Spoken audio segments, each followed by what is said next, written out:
Hey, what's going on, you guys? It's Perry the Entertainer back again for another video, and in this video I'm going to give you guys my thoughts and opinions on everything that happened at TNA Slammiversary tonight. I thought it was a tremendous show and got the night started off on a great note with a new X Division champion, Chris Sabin. Now, this is desperately needed for the X Division. It seems like they're starting to run out of guys. They're at least running out of useful guys because like I was saying earlier, too, because I didn't get to upload my Slammiversary predictions and everything, and I was wondering, like, hey, what the hell's going on with that Zima Ion guy, the guy with the crazy hair going on? I totally forgot about him for a while, and I remember Jesse Sorensen, too. I'm like, where the hell are these guys? Well, Chris Sabin being brought back into the X Division was definitely needed. And it started the night on a great note, getting the big win over Kenny King and Suicide. Suicide looked great in the match. Kenny King looked, he didn't look himself out there during a lot of points in the match. But after the match, Hogan comes out and basically praises him and everything. You guys already saw the pay-per-view, I would hope, but if you didn't, Hogan came out and basically announced that apparently there is going to be a Destination X this year, and looks like Chris Sabin will be the front runner going into the night to cash in his X Division title for a shot at the world title. I'm not sure when this pay-per-view was going to be. I remember last year was in July, but I'm not sure when this one's going to be. But then Hogan goes in the ring and says, hey, he's got business to go to, and all of a sudden here comes Ken Anderson, Wes Briscoe, and Garrett Bischoff of the Aces and Eights. And Anderson during this promo, Jesus Christ. Listen, I'm not here to bash any of you Mr. Anderson, Mr. Kennedy fans, but give me a break. This promo that he cut tonight, in my eyes, was one of the worst promos I think I've ever heard. Maybe not ever heard, but one of the worst promos I've heard this year. Dear God, my ears were begging, please, Anderson, stop. What the hell, he had like this country like accent going on, saying that the Aces and Eights are going to steal the show and everything. It was so stupid. But then Hogan basically went in saying Boston's not afraid of ghosts, terrorists, mentioning, like, hey, we're not afraid of the Boston bombing, basically. And we're not afraid of, quote-unquote, 3 pussies wearing leather. This guy, Hogan, went ape shit tonight. I think he went like 5 cuss words in a row. He was like, then he said he was going to bitch slap Garrett Bischoff and his father because they were both bitches and shit. It was like, wow. Hogan ain't taking no for an answer, but it got us into the next match. By the way, Chris Sabin winning on the 5-star rating scale that I use. I'm going to give it a good 3.5, maybe 3.75. I'm not sure if I'm going to give it a final. I'd say definitely in between that. Our next match was the 6-man. We ended up going into our 6-man match here with Magnus, Joe, and Hardy end up getting the victory over Mr. Anderson, Wes Briscoe, and Garrett Bischoff. And to me, this match lacked a lot. And it's not just because Jeff Hardy came back. It's more so all 3 of the faces literally made these 3 guys look like shit. These guys didn't get any little to no offense by any of the 8s guys. I believe what was it, like 4 or 5 minutes in the match when Joe came in, and he was treating Garrett like a freaking like rag doll. Garrett's jumping off the turnbuckles, and Joe's just moving out of the way. It's like, come on, like. I mean, I'm not trying to criticize this pay-per-view because this pay-per-view was amazing. Don't get me wrong, but I'm just trying to criticize what I can. I'm not gonna praise it, but I'm not gonna criticize it either. And this is one thing I have to criticize on because Hardy did not get hit until towards the end. He didn't get. By the way, that was my my tweet deck going off. I'm sorry. Jeff Hardy literally got. He was on the defense for about a minute of the entire match, and I think this match was about 6 minutes, maybe. With Hardy end up getting the victory with the Swanton on Wes Briscoe. But I don't know if it was just me, but I was not feeling this match at all. I'm not sure what you guys, like, post in the comments what you guys thought about this match. Mainly this match alone, because this match just felt awkward. He had to hit Wes with the twist of fate twice because he screwed it up the first time, so he hit it again. It's like, I don't know, it just felt so awkward. I don't know if it was just me, but, this was one of the only down points of the night, I think, was this 6-man. Next match, we see Jay Bradley getting the quick victory over Sam Shaw. Getting a pretty quick victory. I would more so have liked to see this one on Impact, but I'm not hating on it at all because I love seeing Jay Bradley. Jay Bradley's one of my favorite guys that's won the gut check, so props to him, and I'm glad that he's in the Bound for Glory series for this year. He's basically a certified TNA star, so that's pretty good to see in my eyes. In our next match, Devon ended up beating Joseph Park by count out, but then he started calling out his brother, and lo and behold, who comes out? His brother Abyss. And he basically says right before Abyss comes out, he says if Abyss was here, he'd kick his ass too, and he would whoop Abyss like Parks did, and start doing all that shit. And then all of a sudden Abyss comes out, and Abyss is your new TV champion within about 4 minutes of the match. I don't know. This is another lacking, but like I said, I'm glad that TNA got all of the segments that lacked at the beginning of the show, so it didn't seem like they were as memorable as the rest of the show was. Abyss winning the TV title was very, very predictable. I'm surprised I didn't see it coming. I was under the impression Devon was going to get the win anyway, but Abyss made very quick work of Devon. And I swear, the Aces and Eights tonight looked pitiful. They looked terrible.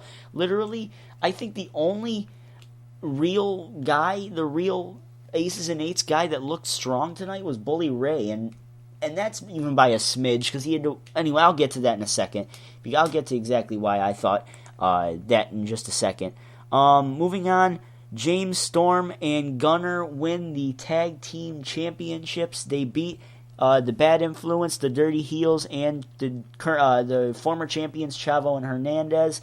This was one of my favorite matches of the night. I think this one takes the rightful spot at number 3 as one of my favorite matches of the night.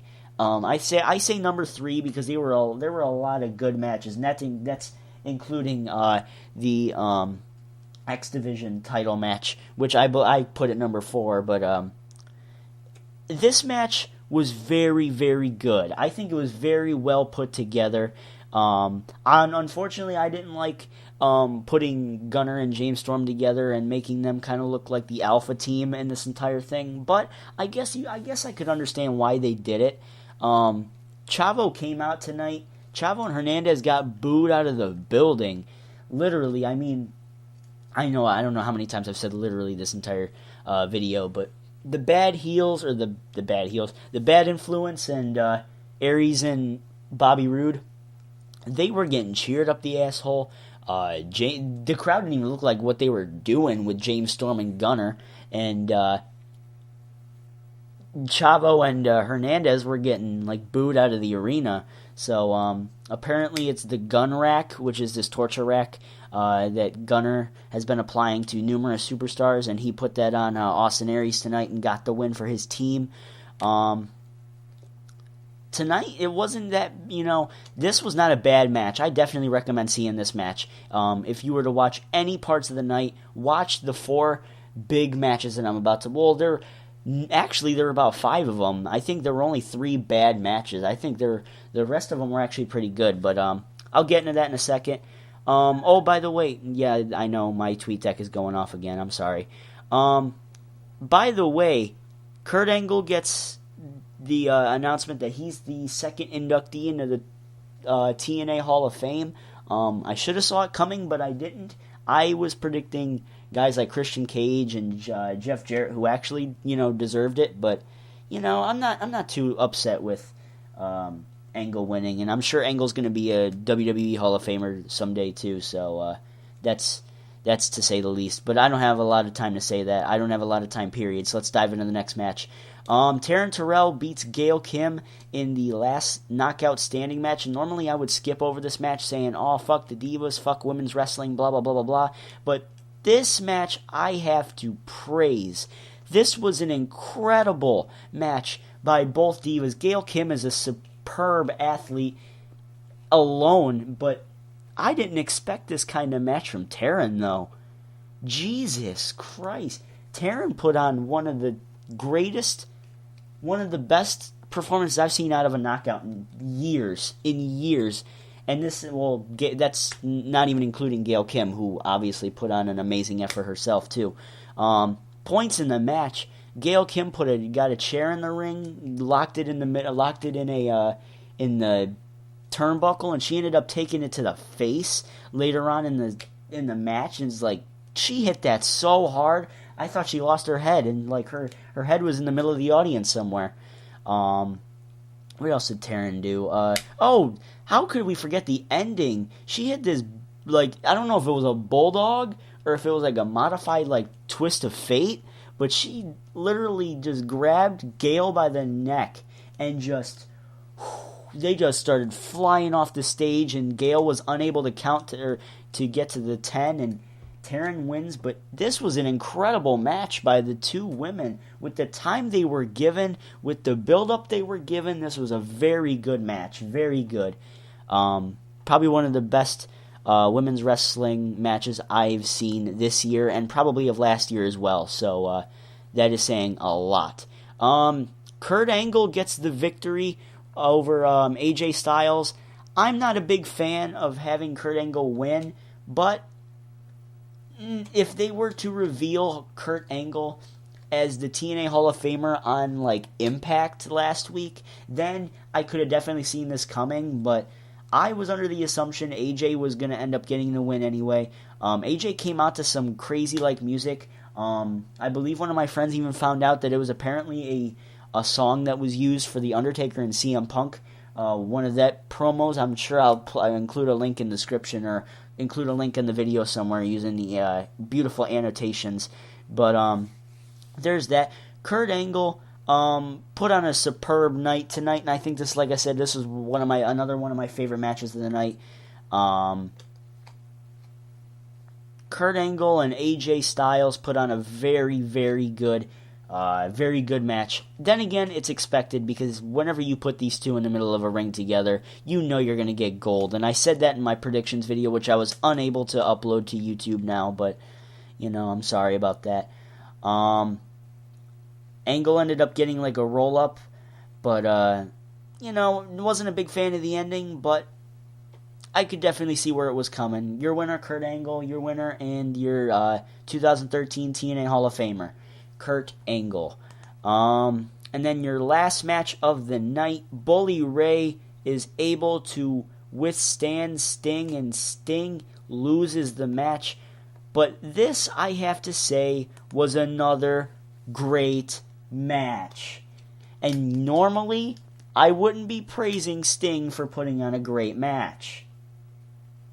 Normally, I wouldn't be praising Bully Ray for doing the same. But I don't know what it was, but tonight was a very good night. Tonight was a very good night for all the wrestlers. Well, maybe not all of them. If you were involved in the 6-man, if you were involved in the gut check final, and if you were involved in the TV title, then that. But other than that, this made TNA look very good. It definitely should have put them on the map, but unfortunately they're not going to get to the map. I realize I haven't rated any of the other matches. I think I'll do that in the description as well. But towards about 6 minutes in the match, Brooke Hogan ends up coming out, and normally, well, not even normally, but instantly, us in the IWC were like, no, Hogan's going to be the one to screw Sting. But what she does is like very anticlimactic. Like when Sting is hitting her, he's hitting her totally. Totally women abuse. But Sting is hitting Bully Ray in the back with a steel chair, and every time he hits him, Brooke literally like starts gasping, and she's like holding her chest, like she's holding her heart and everything. Like, you know, it's very anticlimactic. And then Sting just, you know, takes her to the back, and we don't see from her again. But definitely a great match. They utilized the pile driver so many times in this match. They definitely utilized the stipulation of no holds barred, meaning no maneuvers barred. And they included the pile driver. They included anything that was able to hurt people. They even tore up the freaking ring. They tore up to the wooden floor of the ring.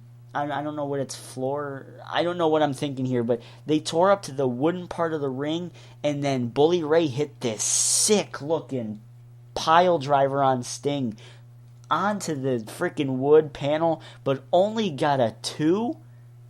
And then towards the end of the match, Sting ends up hitting a Scorpion Death Drop on the same wooden panel, but unfortunately the Aces and Eights get in. They influence the decision. But Sting is able to fight him off, too. And like I said, I'm not a fan of tonight, only for the simple... That's one of the only reasons I didn't like the night, was because it's like, yeah, they made the Aces and Eights look terrible.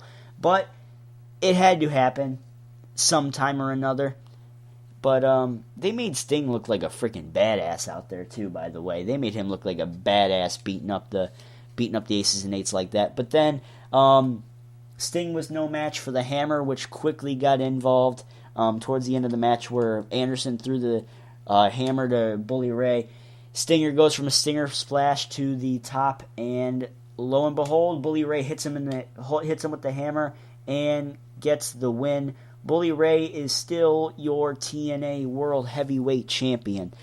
I thought it was a great match. 5 out of the 8 matches were incredible.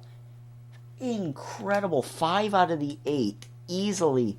I don't even know which ones you could count for best match of the night. Leave me your comments down below. Like, if you were to watch any minute of the entire video, please watch this minute. Let me know what you guys have to say about the night. Which match did you think was the match of the night? I'm sure I'm going to get a lot of people saying Taryn and Gail. I'm sure a lot of people will also be saying Bully and Sting. And who knows, maybe we might get some for the X Division. Show some love for the X Division, guys. That is all I have to say. Tonight was a very, very, very needed night for TNA. Very needed. It was desperately needed for TNA to stay alive.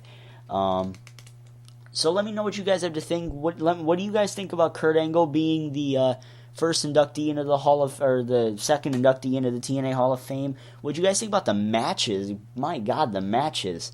You guys want wrestling? Here you go. That's about it for me today, guys. I'm out. Perry the Entertainer signing out. Peace.